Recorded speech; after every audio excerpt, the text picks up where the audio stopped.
संवाददाता जुड़ चुके हैं ज्यादा जानकारी के साथ, जरा उनका रुख कर लेते हैं। ब्रजेश, क्या अभी तक की जानकारी है, क्या अभी तक की अपडेट है? 3 सीटों पर भारतीय जनता पार्टी के प्रत्याशी बढ़त बरकरार रखे हुए हैं, लेकिन एक सीट रेगांव का अगर बात करें तो कांग्रेस पार्टी के लिए भी कुछ अच्छे संकेत मिल रहे हैं।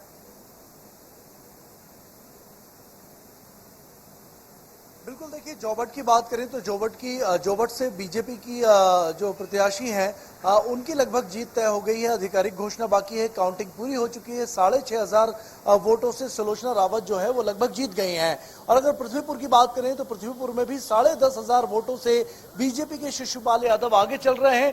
लेकिन अगर रैगांव की हम बात करें तो रैगांव में लगभग 9,800 वोटों से कांग्रेस आगे चल रही है। तो कहीं ना कहीं कांग्रेस की जो कल्पना वर्मा है रैगांव में, उन्होंने एक बड़ी बढ़त बना ली है। हालांकि अभी काउंटिंग 5 राउंड की बाकी है।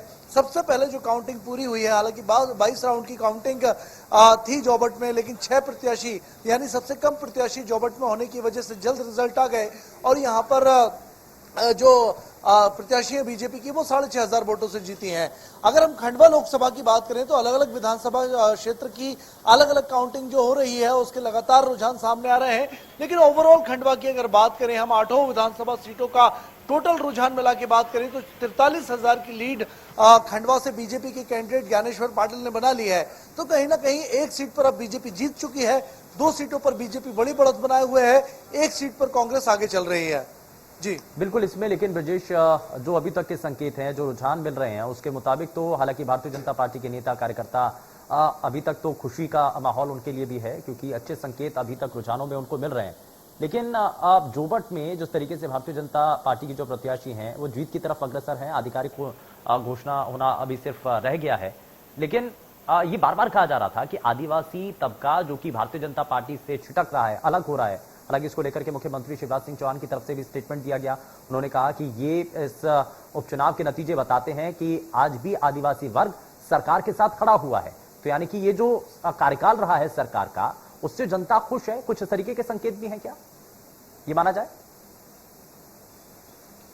बिल्कुल, देखिए शिवराज के दावों में दम दिखता है, क्योंकि जिस तरह उन्होंने कहा कि जो जोबट है आदिवासी सीट है, आदिवासी बहुल जो इलाका है, उन इलाकों से बीजेपी को लीड मिली है। तो कहीं ना कहीं शिवराज ने जो दावा किया था, और लगातार बीजेपी कह रही थी कि आदिवासी वोट बैंक अब बीजेपी के पाले में आ चुका है और कांग्रेस के किसी भी कार्यक्रम के बहकावे में वो नहीं आने वाला। तो कहीं ना कहीं दावे में दम इसलिए नजर आता है कि अब 6,500 जो वोट है उससे बीजेपी की कैंडिडेट यहाँ पर जीत चुकी है। हालांकि कांग्रेस से आई थी सुलोचना रावत और 3 बार की विधायक कांग्रेस से वो रह चुकी हैं। लेकिन इसके बावजूद जो विरोध था शुरुआती बीजेपी कैंडिडेट के खिलाफ, उसको कहीं ना कहीं मैनेज करने में बीजेपी कामयाब हुई है।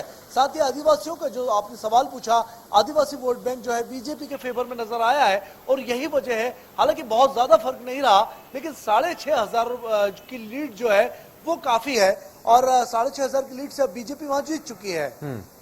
लेकिन अभी जो हम लगातार जो 2 और सीटों का हम जो चर्चा कर रहे हैं ब्रजेश, तो क्या अभी जो एज भारतीय जनता पार्टी के कैंडिडेट्स को मिला हुआ है, क्या समय के साथ कुछ परिवर्तन होने के लिए कांग्रेस पार्टी के लिए कुछ अभी भी उम्मीदें हैं? क्या वहां उन 2 सीटों पर रेगांव को छोड़ दें तो? देखिए, पृथ्वीपुर में अभी काउंटिंग जारी है। पृथ्वीपुर में 16 राउंड की काउंटिंग हो चुकी है, टोटल 23 राउंड की काउंटिंग होनी है, यानी कि 7 राउंड और बाकी हैं। लेकिन अगर लीड की हम बात करें तो 11,000 की लीड, 10,500 की लीड जो है वो यहाँ पर बीजेपी कैंडिडेट शिशुपाल सिंह यादव ने बनाई हुई है।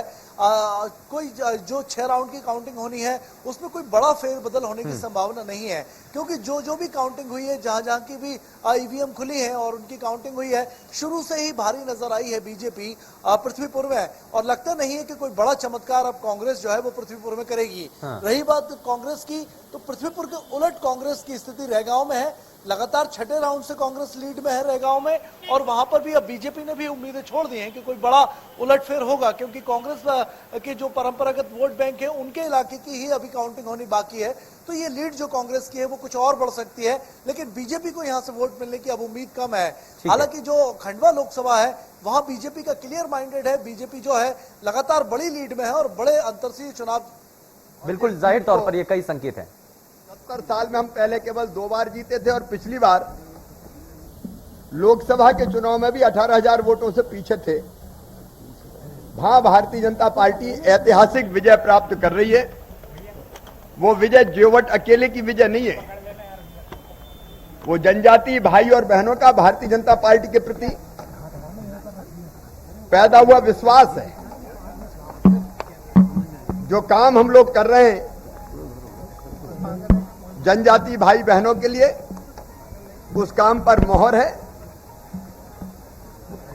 खंडवा, पृथ्वीपुर, जोबट, सचमुच में अगर देखा जाए तो हमारे प्रधानमंत्री जो वैश्विक नेता है श्रीमान नरेंद्र मोदी जी, उनके प्रति जनता का प्रेम, जनता का विश्वास और इससे भी आगे बढ़ के जनता की उनके प्रति श्रद्धा का भाव है। केंद्र सरकार ने जो काम किए हैं, चाहे कोरोना कंट्रोल का सवाल हो, आत्मनिर्भर भारत का सवाल, निर्माण का सवाल हो, समाज के अलग अलग वर्गों के कल्याण के काम हो, वो जनता की जिंदगी में बदलाव लाने वाले हैं। ये प्यार और आशीर्वाद प्रधानमंत्री जी का समर्थन है, उनके प्रति विश्वास है। भारतीय जनता पार्टी के कार्यकर्ताओं ने, संगठन ने और हर एक कार्यकर्ता ने जो परिश्रम किया, उस परिश्रम की विजय है। भारतीय जनता पार्टी के प्रति विश्वास है और प्रदेश भारतीय जनता पार्टी की सरकार ने जो काम किए, ये सचमुच में उन कामों के प्रति भी जनता का विश्वास और उन कामों पर जनता की मोहर और जनता का समर्थन है। संगठन के कार्यकर्ताओं ने, हमारे प्रदेश अध्यक्ष विष्णुदत्त शर्मा जी, सुहास जी के नेतृत्व में अनथक परिश्रम किया और मैं अपने मंत्री साथियों को भी बधाई देना चाहूंगा। कई हमारे कार्यकर्ता संगठन के और हमारे मंत्री नवरात्रि में घर नहीं आए, दशहरा वहीं मनाया और कुछ तो ऐसे भी थे जिनने करवा चौथ के दिन अपनी पत्नी को जल नहीं पिला पाए। वो चुनाव क्षेत्र में डटे रहे, जुटे रहे, तो एकजुट होकर जो परिश्रम किया, उस परिश्रम का परिणाम है। और पृथ्वीपुर भी ऐसा विधानसभा था जहां केवल एक बार जब स्वर्गीय सुनील नायक जी की हत्या हुई थी, भारतीय जनता पार्टी जीती थी, उसके अलावा कभी नहीं जीती। एक तथ्य और मैं रेखांकित करना चाहूंगा, बसपा इस बार चुनाव नहीं लड़ी थी। पिछली बार बसपा ने 31,000 वोट लिए थे पृथ्वीपुर में और 16,000 वोट लिए थे रेगांव में। बसपा की उपस्थिति के बिना, क्योंकि यह माना जाता है कि बसपा अगर नहीं लड़ती तो वोट कांग्रेस को जाता है, उनकी उपस्थिति के बिना ये विजय भारतीय जनता पार्टी के लिए बहुत भारी विजय है। मैं जनता के प्यार को प्रणाम करता हूं। जिम्मेदारी हमारी और बढ़ गई है। हम और बेहतर ढंग से अपने प्राणों से प्यारी जनता की सेवा करेंगे। संगठन और बेहतर काम करेगा, क्योंकि सेवा ही संगठन है। मैं हमारे प्रदेश अध्यक्ष विष्णुदत्त शर्मा जी को, सुहास जी को, संगठन की पूरी टीम को हृदय से बधाई देता हूं।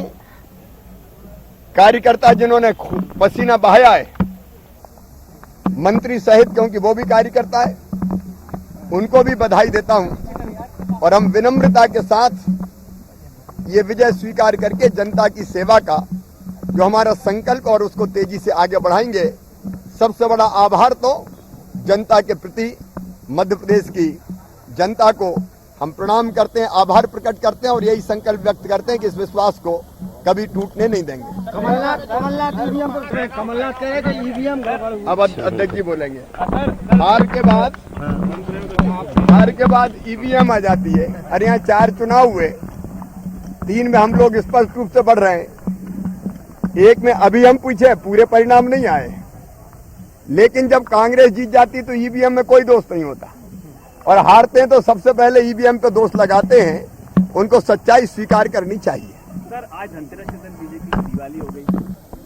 देखिए, धनतेरस के दिन आज भारतीय जनता पार्टी के मध्य प्रदेश के इन उपचुनावों में जो ऐतिहासिक समर्थन भारतीय जनता पार्टी को जनता ने दिया है, आशीर्वाद दिया है, भारतीय जनता पार्टी का पूरा नेतृत्व हमारे लोकप्रिय मुख्यमंत्री माननीय शिवराज सिंह चौहान और भारतीय जनता पार्टी की पूरी टीम इस चुनाव में जो अथक मेहनत की है और इस चुनाव में विशेष तौर पर भारत के लोकप्रिय प्रधानमंत्री माननीय नरेंद्र मोदी जी की गरीब कल्याण की योजनाएं